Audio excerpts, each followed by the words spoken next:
रास्ता पलटिला बिल धान तली रोइले लोके विरोध प्रदर्शन नियारा पंथा अपणाइले ग्रामवासी।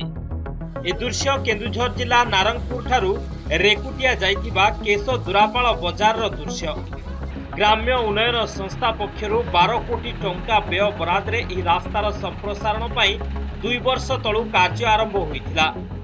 केशो दुरापाल बजार मध्यरे रास्ता संप्रसारण पई प्रशासन पक्षरु जबरदखल उच्छेद करा जाइतिला।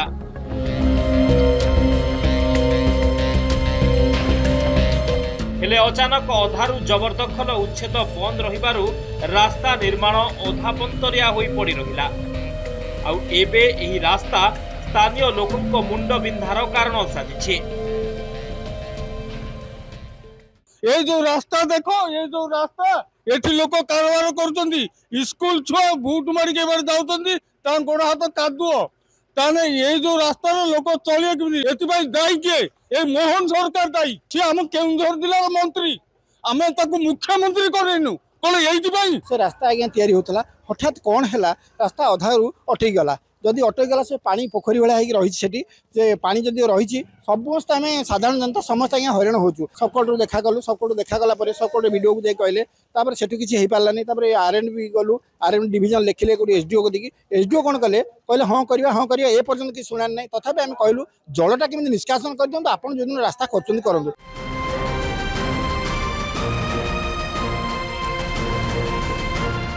ए रास्ता रे 6टी पंचायतर हजार हजार लोक पानी कादुओरे हटहटा होई यातायात करुछंती।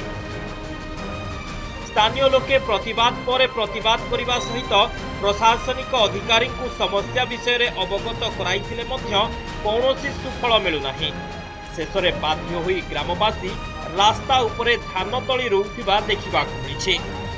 अन्यपटे तुरंत समस्यार समाधान करा जाई अधापंतरिया रास्ता को संपूर्ण करिवार प्रतिश्रुति दैछंती उपजिल्लापाल। पीडब्ल्यू रास्ता हेउतिला अटकीबार कारण एटा तो यही जगह ऊपर तो घरटा भांगीगला नहीं, न भांगीबार रास्ता आमर एठू बंद होला। दी साइड आमर जेतिक बस स्टाण्ड कतरू भांगी आसिलु किंतु यही जगह पूरा भंगा हो पाला नहीं। एटा होचे आम केशदुरापाल होचे मेन रोड।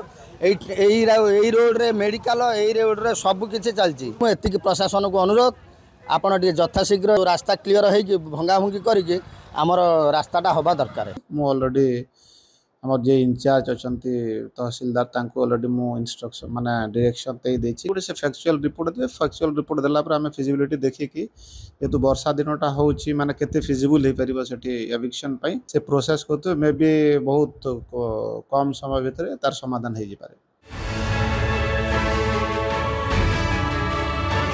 गोटे पटे अधापंतरिया रास्ता को नहीं नाही नथिबा असुविधार सम्मुखीन हेउछंती स्थानीयवासी।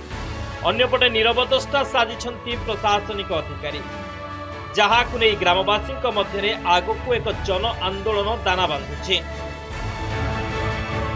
आनंदपुर दिलीप मिश्र रिपोर्ट, नंदीघोष टीवी।